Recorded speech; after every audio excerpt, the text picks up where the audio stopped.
Dan saya bersetuju dengan apa yang disebutkan tadi, iaitu pelbagai hal yang telah dinukilkan olehnya dimasukkan dalam petak-petak tertentu di Johor Bahru.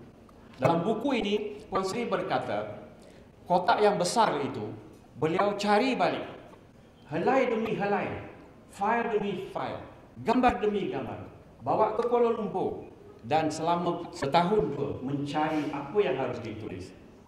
You are actually taking the responsibility of a first-hand researcher. And being a researcher myself some years ago is a very lonely life. And sometimes you ask yourself, while you write those longish words and sentences, what am I doing? Will this ever appear in the book or not? Tapi Puan Sri telah lakukan itu. Jadi kita lihat 23 reels, ya, apa yang disebut sebagai tradisi lisan, beliau sudah cungkil daripada kotak besar tadi. Dari segi sejarahnya dan dari segi logbooks, Allah yarham, telah dilihat, termasuk pipe yang selalu digunakan oleh Pak Zubir, sebab beliau isap pipe. Curut tak suka, rokok jauh sekali, dia tak pakai pipe. Barangkali dengan pipe itu boleh ketuk anak perempuan dia yang tak ikut cakap dia.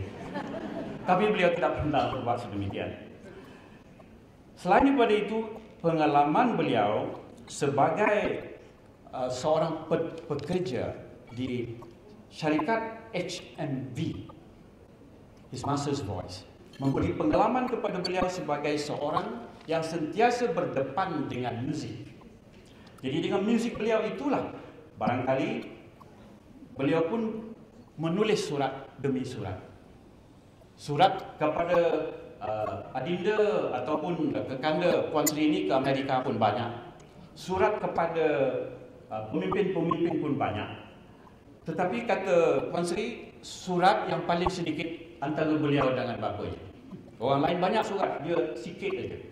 Tapi nampaknya walaupun sedikit, ianya berbaloi dan dapat digunakan sebagai bahan-bahan dalam buku ini. Di muka surat 13 pengenalannya, beliau berkata begini, I was very much part of this scenario of a life that I was unfolding, which was my father's, and in which we, my mother, siblings, adoptive relations, and for that matter, other people who matter in my father's life.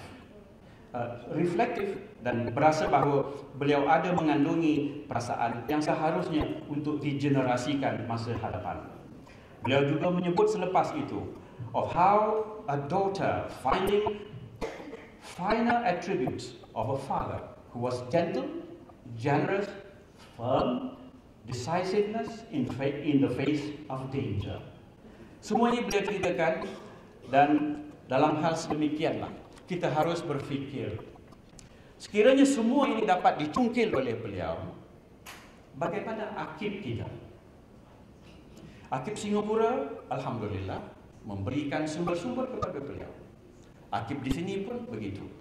Tetapi apa yang saya nak tekankan sedikit ialah, there is now, sekarang masih wujud keadaan di mana kita tak begitu pentingkan lagi surat menyurat.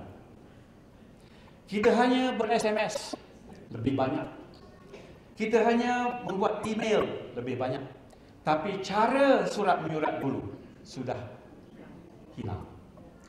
Jadi dengan itu hilanglah satu cara kita untuk mencari balik, menggali balik peristiwa-peristiwa lama, sentimen yang tak dilaporkan, cara-cara pemikiran yang tidak lagi terasa oleh orang masa sekarang.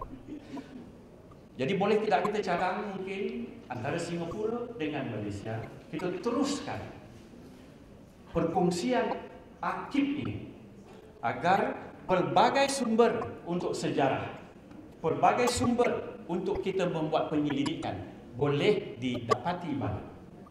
Baru ini seorang rakan membuat filem Tanda Putra. Dikatakan iaitu pemandangan yang wujud sewaktu Allahyarham Tun Razak meninggal dunia pada 14 Januari 1976 tak dapat dicari. kata pembuat filem itu. Jadi saya dengar betul.